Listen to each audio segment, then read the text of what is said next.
अपने आप में एक कहानी है। मैं पूजा जी का एसडीएम बागपत बहुत-बहुत स्वागत, बहुत-बहुत अभिनंदन कर रहा हूं madam. Welcome. Thank you, thank you. बहुत सारे बच्चे आपसे बात करने के लिए आतुर थे और हमें लगभग 255 के करीब वीडियोस मिले हैं मैडम, जो बच्चों ने रिकॉर्डेड करके भेजे हैं और बहुत शॉर्ट नोटिस पे मिले हैं। कल ही हमने कहा कि मैडम हमारे साथ जुड़ने वाली हैं, तो मैं चाहूंगा औपचारिक रूप से आप परीक्षा पे चर्चा, ये बागपत के नाम से कार्यक्रम है मैडम, आप पहले शुरुआत करें, फिर हम बच्चों के सवाल you. Okay, thank you.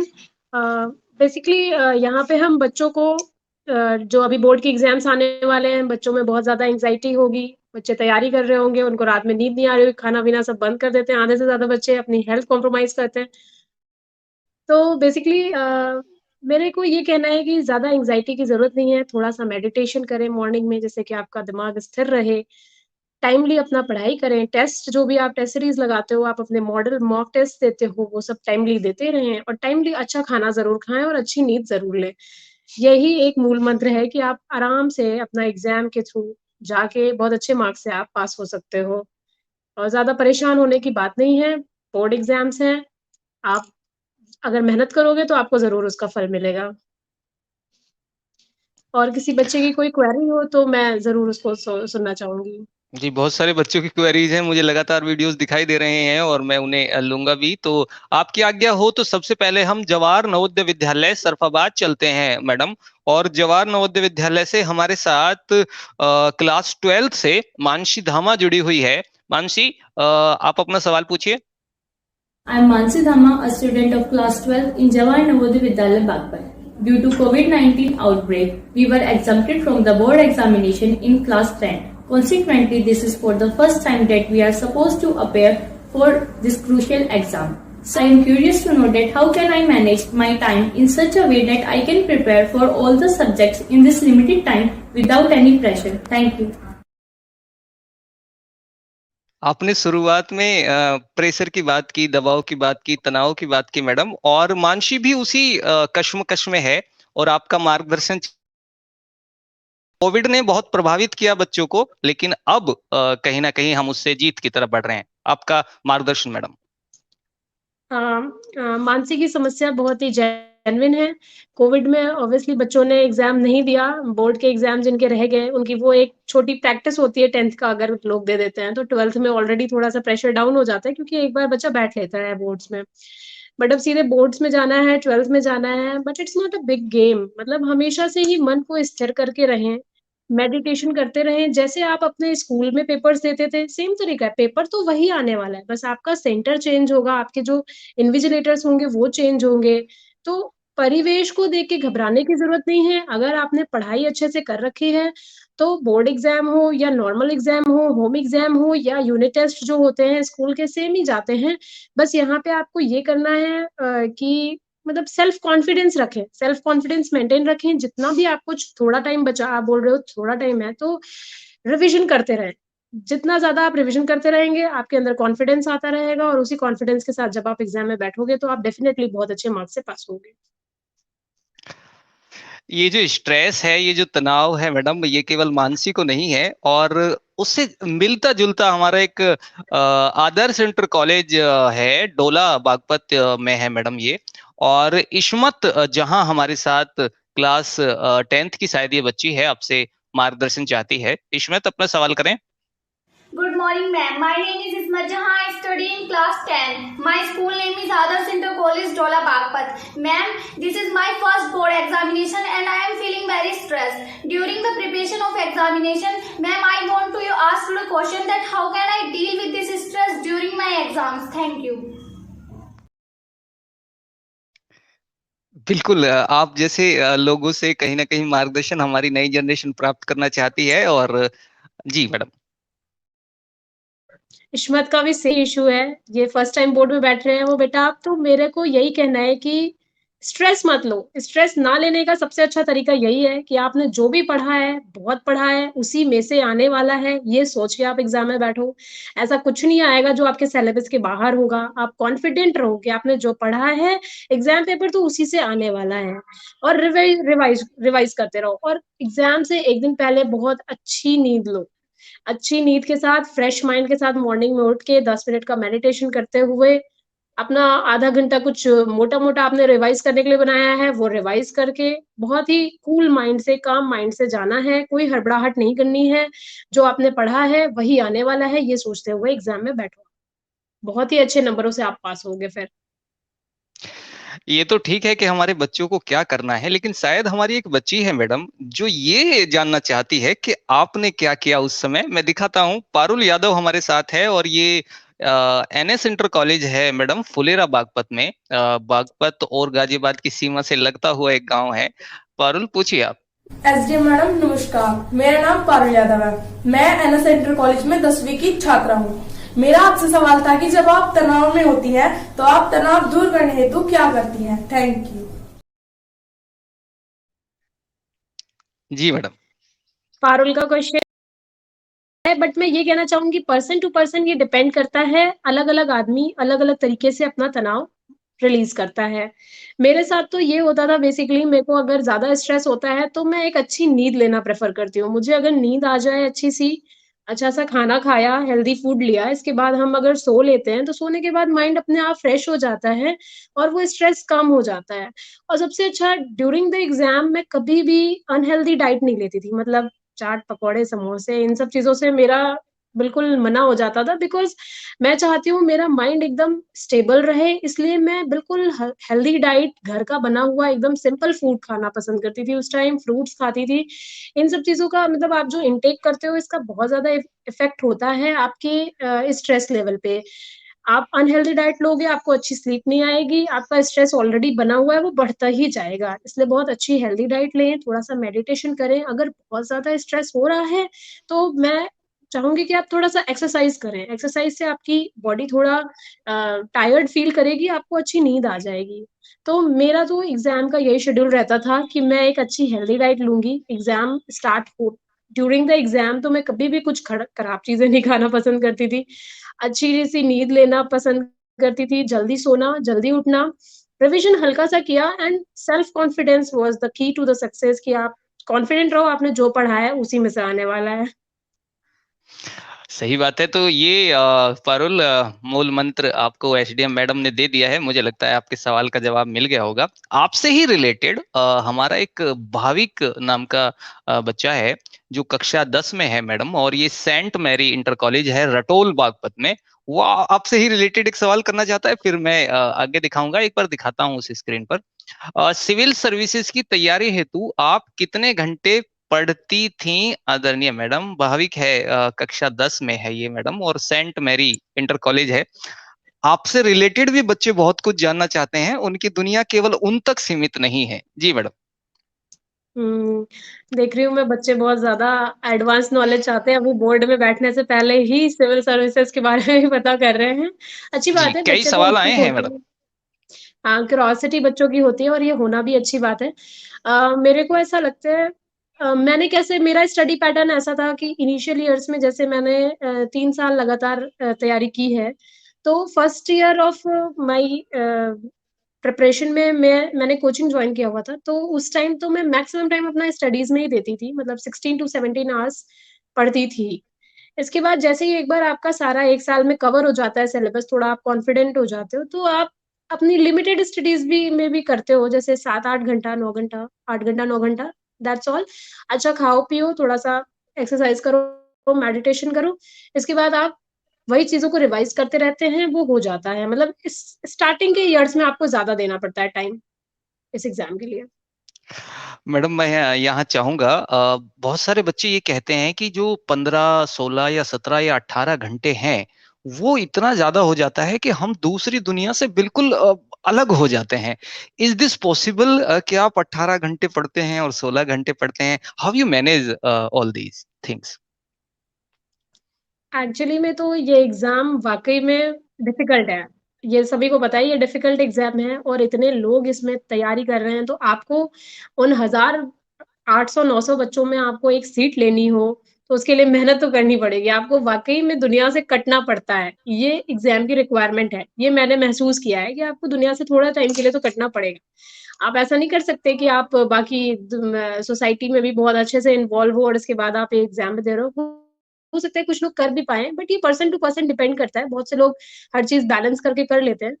But मुझे ऐसा लगता है कि ठीक है, ये इतना डिफिकल्ट भी नहीं है। आप बीच में छोटे-छोटे ब्रेक्स लीजिए। बेसिकली शॉर्ट ब्रेक्स प्रेफ़र करती थी मैं भी। 5 मिनट का ब्रेक ले लिया, थोड़ा-सा घूम के आ गए, थोड़ा पानी-वानी पी ली, चाय-वाय पी लिया 5-10 मिनट में, फिर आके बैठ गए अपना पढ़ने।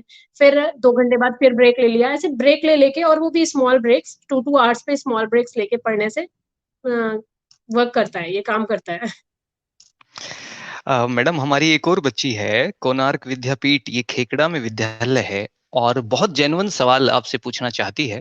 आजकल बाजार में इतनी किताबें हैं, इतने सैंपल पेपर्स हैं पढ़ने के लिए कि ऐसा लगता है कि किताब से पढ़ें या सैंपल पेपर से पढ़ें। शायद उसी तरह का एक सवाल है। हमारे साथ एक बच्ची है कोणार्क विद्यापीठ से। I'm going to appear in the upcoming board examination. So my question is कि जब हमें एग्जाम से पहले 1 महीने प्रिपरेशन करनी होती है तो हम किससे करें? मैंने बहुत लोगों से सलाह ली, मैंने अपने टीचर्स से, अपने पेरेंट्स के फ्रेंड्स से और फ्रेंड्स से भी सलाह ली। किसी ने बोला कि बुक से पढ़ना चाहिए, किसी ने बोला कि सैम्पल पेपर से पढ़ना चाहिए। तो आप बता सकते हैं कि हमें किससे पढ़ना चाहिए?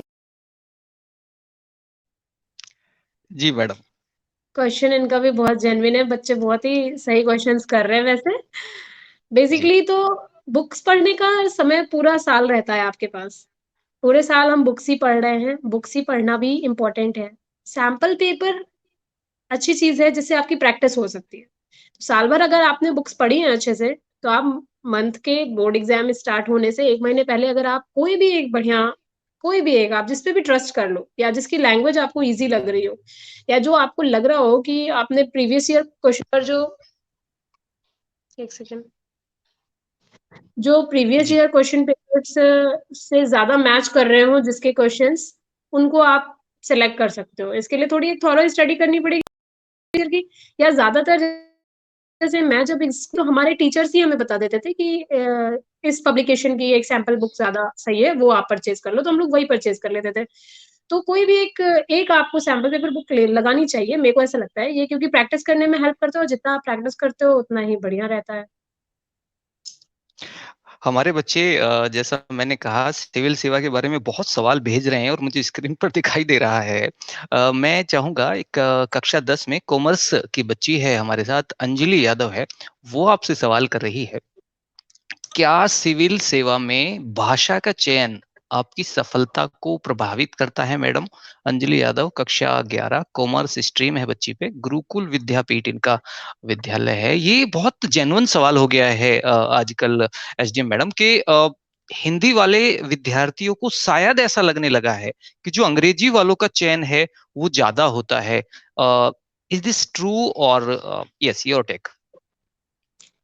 मतलब एग्ज़ैक्टली तो ऐसा नहीं कह सकते हैं कि भाषा का चयन करने से ही एग्ज़ाम में सिलेक्शन हो रहा है।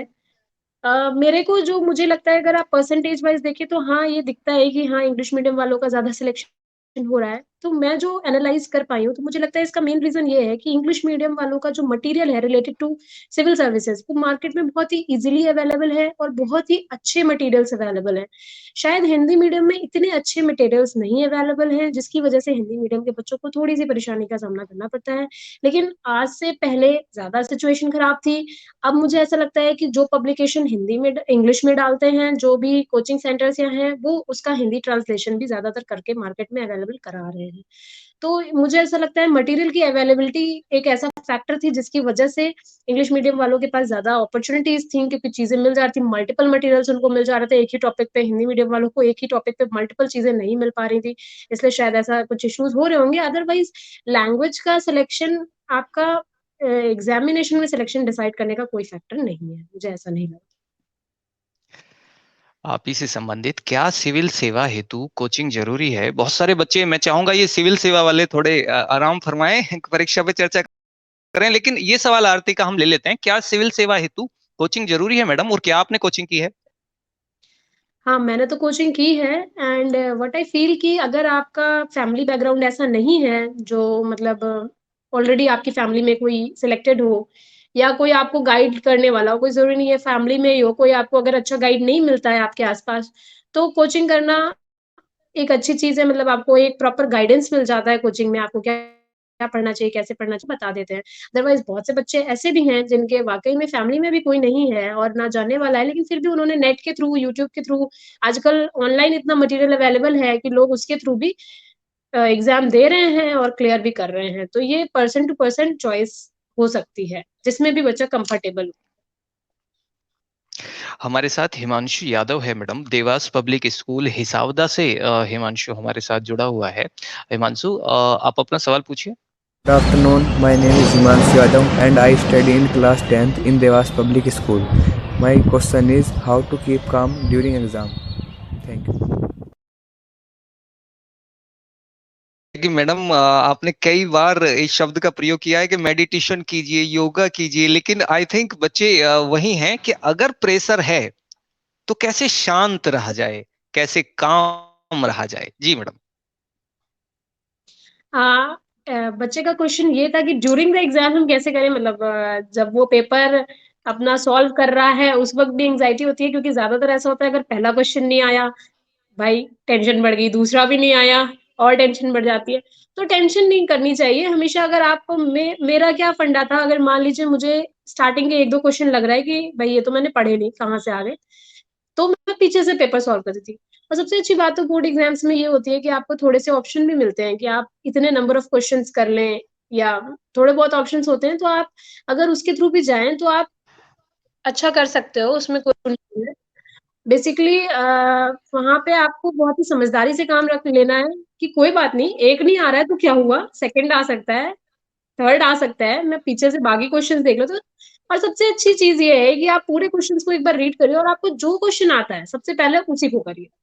उन्हीं सारे क्वेश्चंस को करने बैठिए। जैसे ही आप 4 क्वेश्चन कर लोगे जो आपको आते होंगे, ऑलरेडी आपका कॉन्फिडेंस बूस्ट हो चुका होगा। आपको लगेगा कि हाँ, अब आप पास तो हो ही गए हो, अब आपको अच्छे मार्क्स लाने के लिए और क्वेश्चंस में थोड़ा और दिमाग लगाना है।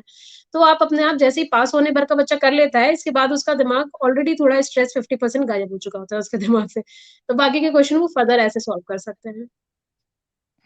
हमारे साथ आस्था है मैडम, वेदांतिक इंटरनेशनल पब्लिक स्कूल है और हम सीधे अमीनगर सराय चल रहे हैं और बच्ची आपसे कोई सवाल करना चाहती है। आस्था। Myself Astha Pal of class 10th from Vedantic International School. I want to ask you that how to reduce stress to perform well in examination and to be confident in exam hall. Thank you.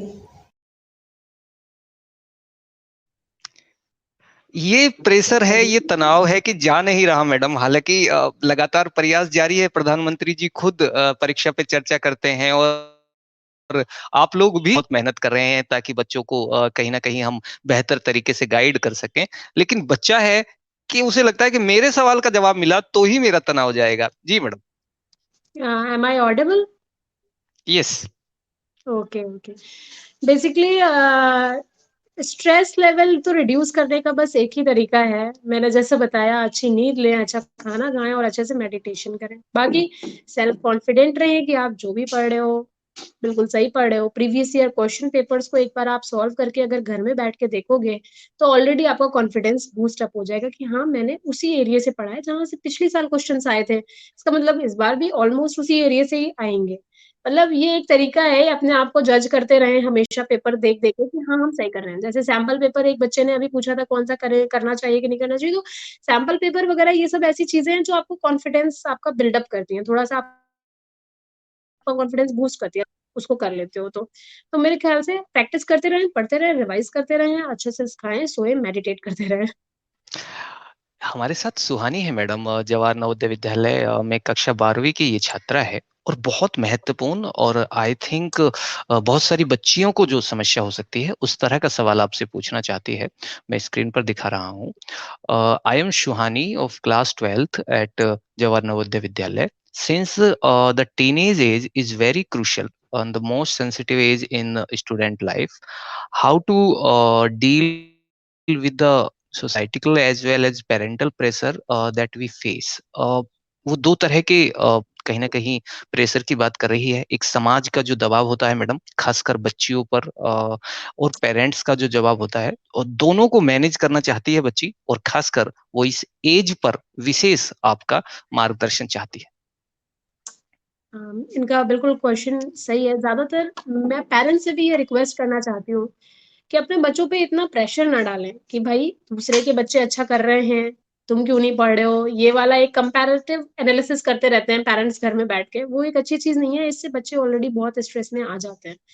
तो मैं parents से एक request यही है मेरी कि वो ऐसा बिल्कुल ना करें, उनके बच्चे जो भी कर रहे हैं, हमेशा उनको मोटिवेट करें कि वो जितना भी पढ़ सकते हैं, जितना भी अच्छे से पढ़ सकते हैं, जिससे उनकी मेंटल हेल्थ ना खराब हो, उतना वो करते रहें हमेशा।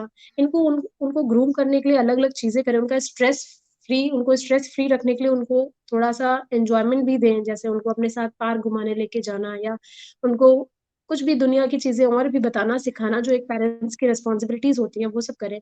जैसे कि बच्चा कभी ये ना फ़ील करे कि मेरे मेरे पेरेंट्स खुद ही मेरे पे बोर्ड को लेके बहुत प्रेशर बनाए हुए हैं, क्योंकि ऑलरेडी उसको सोसाइटी का प्रेशर है, पीयर प्रेशर है, कोई बच्चा उससे आगे है, कोई और भी आगे है, क्लास टीचर भी उसमें टीचर्स का प्रेशर है कि तुम्हें भी अच्छा करना है।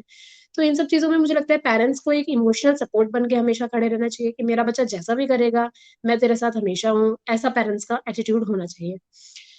और बच्चों का जी। जो कंसर्न है, अगर पेरेंट्स बहुत ज़्यादा उनसे एक्सपेक्ट करते हैं, तो बच्चों को हमेशा ये अपने पेरेंट्स का हौसला बढ़ाना चाहिए कि हाँ मम्मा, हाँ पापा, आप जैसा कह रहे हो, मैं वैसा ही करूँगी। मैं अच्छा ही करके दिखाऊँगी आपको। जितना मेरी कैपेसिटी है, मैं उसके अकॉर्डिंग हमेशा बेहतर ही करने की कोशिश करूँगा। आप हमेशा टू वे कम्युनिकेशन हमेशा बच्चों और पेरेंट्स के बीच में होना चाहिए। अगर पेरेंट्स कुछ कह रहे हैं, तो बच्चे कहें कि हाँ, मैं वैसा ही करना चाहती हूँ, मैं वही करना चाहती हूँ। बट इन केस अगर नहीं हो पाता है, तो प्लीज़ मम्मा-पापा मेरे को आप सपोर्ट करना। ऐसे करके आप पेरेंट्स को हैंडल कर सकते हो। बाकी सोसाइटल प्रेशर से मुझे लगता है कि धीरे-धीरे अगर पेरेंट्स अपना मेंटालिटी बदलेंगे, तो सोसाइटी तो हमारे जैसे पेरेंट्स से ही बन रही है, तो ऑल ऑटोमैटिक हो जाएगी क्लियर। लेकिन अब बेसिकली पेरेंट्स का इसमें ज़्यादा रोल है मुझे लगता है। सोसाइटल प्रेशर और पैरेंटल प्रेशर पेरेंट्स ज़्यादा कंट्रोल कर सकते हैं। बच्चों को मैं ये कहना चाहूँगी कि ज़्यादा अपने दिमाग पे ये सब चीज़ें हावी ना होने दीजिए। बच्चों, आप अपने पेरेंट्स से बातें करो, कह दो कि मम्मा मैं ऐसे कर रही हूँ, मैं ऐसे करके भी अच्छा कर सकती हूँ। इतना करने से अगर मेरे से और भी होगा तो मैं और भी करूँगी। हर बच्चा एक ही चीज़ में आगे निकले, कोई ज़रूरी तो नहीं है ना। तो इस तरीके से आप अपने पेरेंट्स को समझाएँ, और पेरेंट्स से मेरा एक अपील है ही कि वो भी अपने बच्चों को फ्री रखें थोड़ा, और ज़्यादा प्रेशर लेने की ज़रूरत नहीं है। आप जो भी करोगे, आप अपनी लाइफ़ के लिए बेस्ट ही करोगे, ये सोचते हुए काम करो आप लोग। एक सोशल मीडिया वाला सवाल आ रहा है, और थोड़ा बड़ा सवाल है, तो मैं शायद 200 से ज़्यादा वर्ड जो हमारे अल्फ़ाबेट हैं उन्हें नहीं दिखा पाऊँगा, लेकिन मैं पढ़ रहा हूँ मैडम। हमारे साथ अंजलि हैं, और ये कक्षा 10 में है। लिख रही हैं कि मैडम कल से मेरी परीक्षाएँ शुरू हैं, और मैं यूपी बोर्ड की कक्षा 10 की छात्रा हूँ, एनएस इंटर कॉलेज की छात्रा हूँ, और मेरा ध्यान इंस्टाग्राम, फेसबुक पर लगा रहता है। मैं कोशिश करती हूँ कि उन पर ध्यान ना लगाऊँ, लेकिन ना चाहने के बावजूद भी मेरा ध्यान नहीं हटता। मैडम, मैं क्या करूँ? जी। ये बिल्कुल सही है, काफ़ी बच्चों के साथ ये समस्या हो रही होगी। आजकल तो इंस्टा वाले बच्चे हो ही रखे हैं, हर बच्चे के हाथ में फ़ोन है और हर बच्चा वीडियोज़ बना रहा है। मुझे लगता है कि आपको ये चीज़ दिमाग में लानी पड़ेगी बच्चा कि ये बहुत ही क्रूशियल टाइम है। बहुत ही ज़्यादा क्रूशियल टाइम है, ये इसको आप ऐसे वेस्ट नहीं कर सकते हो। हार्डली 20 डेज़, 30 डेज़ की बात है, जिसमें आपको ये मैनेज करना है कि आपको अपने फ़ोन से थोड़ा-सा दूर रहना है। आप सबसे अच्छा ऑप्शन है, फॉर फॉर अ मंथ अपना फ़ोन जो है वो अपने पेरेंट्स को हैंडओवर कर दो। ये मेरा फ़ोन आप रखो, मेरे को फ़ोन देना मत, मैं कितना भी माँगूँ। बस पेरेंट्स एक बार उनके हाथ में आएगा, वो वैसे भी आपको नहीं देंगे। आप नहीं चला पाओगे, और थोड़ा-सा अच्छा रिलैक्स करो, कुछ अच्छी चीज़ें सुनो, और मेडिटेशन करो, तो जिससे कि दिमाग पढ़ाई में लगे थोड़ा-सा। हमारे साथ जिया है मैडम, और जिया मुझे व्हाट्सएप पर लिख के भेज रही है, अगर मैं ठीक से पढ़ पाऊँ तो, कि मैडम, मैं कक्षा 12वीं की छात्रा हूँ, और मेरी समस्या ये है कि मैं बहुत याद करती हूँ, लेकिन याद कुछ रहता नहीं है। पेपर से हुँ, हुँ। पहले सब कुछ भूल जाती हूँ। अर्धवार्षिक परीक्षाओं में भी ऐसा ही हुआ, लेकिन परीक्षा देने के बाद मुझे सब कुछ याद आ जाता है। मैं क्या करूँ? जी। जिया का कंसर्न ये है, सबसे इसका प्रॉब्लम ये है कि बहुत ज़्यादा स्ट्रेस ले लेती है शायद, इसीलिए सब कुछ एग्ज़ाम टाइम में भूल जाते हैं ये बच्चे। तो इसके लिए सबसे अच्छा तरीका है स्ट्रेस बिल्कुल मत लो। स्ट्रेस ना लेने का सबसे बेहतर उपाय यही है कि आप मेडिटेट करो, सबसे इम्पोर्टेंट यही है। जिन भी बच्चों के साथ ऐसी दिक्कतें होती हैं, वो मेडिटेशन ज़रूर से करें और एक्सरसाइज़ ज़रूर से करें। हमेशा जब जब आप खुश रहोगे, आप स्ट्रेस लाने नहीं दो अपने अंदर ना, अपने अंदर मेडिटेशन इसीलिए ज़रूरी है, जब आप जितना मेडिटेशन करोगे, स्ट्रेस आपसे दूर होगा। तो मेरा यही इनके लिए सजेशन है कि ये मेडिटेशन ज़रूर करें। आई थिंक अब हमारे हम साथ लास्ट ने क्वेश्चन ले जी, लें जी। इसके बाद। जी, लास्ट में ले रहा हूँ। नेहा हमारे साथ है और नेहा अपना सवाल कीजिए। Myself Neha Jaiswal from class 11th Humanities from Gurukul Vidyapeeth. My question is that skills and hobbies are one of the way to get success in life, but we need to skip our skills, hobbies because our parents think that education is the only way to get success in life. What point of view on this? जी madam. जैसा मैंने अभी कहा भी था कि हर बच्चा एक ही चीज़ में अच्छा हो, ऐसा ज़रूरी नहीं है। तो बेसिकली मैं पेरेंट्स से दोबारा से अपील करना चाहूँगी कि अपने बच्चों को अगर बच्चा किसी फ़ील्ड में बहुत अच्छा कर रहा है, तो प्लीज़ उनको उस साइड भी मोटिवेट करें, उस साइड भी उसको कोचिंग कराएँ, स्कूल्स मतलब अलग टाइप के जो स्कूल्स होते हैं, वो जॉइन कराएँ, जिससे कि वो बच्चा उस फ़ील्ड में अगर अच्छा निकलना चाह रहा है, तो वो उसमें कम से कम निकल जाए। हर बच्चा पढ़ाई करे ये ज़रूरी नहीं है। बाकी जो सवाल है बच्ची का, वो बिल्कुल वैलिड है कि हाँ, अपनी स्किल्स को हमें बढ़ाना चाहिए। तो मैं इसके सपोर्ट में हूँ कि अगर कोई बच्चा अगर एक्स्ट्रा करिकुलर एक्टिविटीज़ में अच्छा है, तो उसे आगे उसमें ज़रूर जाना चाहिए। अपने पेरेंट्स को कन्विंस भी करना चाहिए। बस मैं अंतिम सवाल ले रहा हूँ। निकिता कह रही है कि मैडम की स्माइल मुझे पसंद है। मैडम सिविल सर्विसेज वाले सिविल सर्विसेज वाले अपने इतने प्रेशर होने के बावजूद भी चेहरे की मुस्कुराहट नहीं जाने देते। क्या कोई राज है? तब से बस सारे सवालों में अपना राज़ बता रही हूँ, meditation is the key. Meditation करते रहिए, खुश रहिए, स्ट्रेस जितना रहेगा तो आप नहीं मुस्कुराओगे, स्ट्रेस में रहोगे तो मुस्कुराते रहोगे। और हमेशा याद रखो चैलेंजेस सबकी लाइफ में हैं, सब लोग परेशान हैं, आप पेपर दे रहे हो तो आप परेशान हैं, कोई एक गरीब आदमी है वो अपनी रोटी के लिए परेशान है, कोई आदमी कहीं जाने के लिए परेशान है, तो हर कोई परेशान है। लेकिन उस परेशानी को हम हैंडल कैसे करते हैं, ये तरीका वे ऑफ थिंकिंग कि हम कैसे तरीके अलग तरीके से उसको हैंडल कर सकते हैं, वो हमें डिफरेंट बनाता है, वही हमारा स्ट्रेस लेवल कम करता है और वही हमें मुस्कुराने की ताकत देता है। तो हमेशा परेशानियों को अलग नज़रिए से देखो और हमेशा मुस्कुराते रहो, मेडिटेट करते रहो और हँसते रहो। मैं अंत में चाहूँगा कि इस कार्यक्रम के लिए हमारे सहयोगी, हमारे मित्र भी अरुण यादव का भी हम धन्यवाद करेंगे और मैडम अपनी तरफ से आप जो है इस कार्यक्रम का समापन करेंगे बच्चों के लिए कोई मैसेज? हाँ, सूर्यांशी थैंक यू। अब मैं समापन करना चाहती हूँ और बच्चों के लिए मेरा यही मैसेज है कि बोर्ड एग्ज़ाम ज it is just an exam ये कोई लाइफ़ का डिसाइडिंग फैक्टर नहीं है कि इसके लिए आप एकदम से परेशान हो जाओ। ये एक एग्ज़ाम ही है, एक एग्ज़ाम क्या चेंजेस कर देगा आपकी लाइफ़ में। ये सोचते हुए बस एग्ज़ाम की प्रिपरेशन करो। ये कोई बहुत बड़ा बैटल नहीं है कि इसमें डू और डाई की सिचुएशन है। आप बहुत आराम से सेल करोगे, अच्छे मार्क्स लाओगे, स्ट्रेस फ्री रहो, मेडिटेट करो, अच्छा खाना खाओ और मुस्कुराते रहो और बिल्कुल भी टेंशन मत लो। लाइफ में बहुत सारे चैलेंजेज़ हैं आगे देखने के लिए। ये तो बहुत छोटा-सा एक हर्डल है लाइफ का, जिसको आप आराम से सेल थ्रू कर सकते हो अगर आपने इसको ईज़िली हैंडल किया तो। ओके, मुझे थैंक यू। पता है आपका बहुत व्यस्तता है और इस व्यस्तता में से आपने बागपत के बच्चों के लिए बहुत कीमती समय निकाला है मैडम। मैं आपका बहुत-बहुत आभार, बहुत-बहुत अभिनंदन, बहुत-बहुत धन्यवाद ज्ञापित करता हूँ। बहुत शुक्रिया आपका। Thank you, thank you, thank you.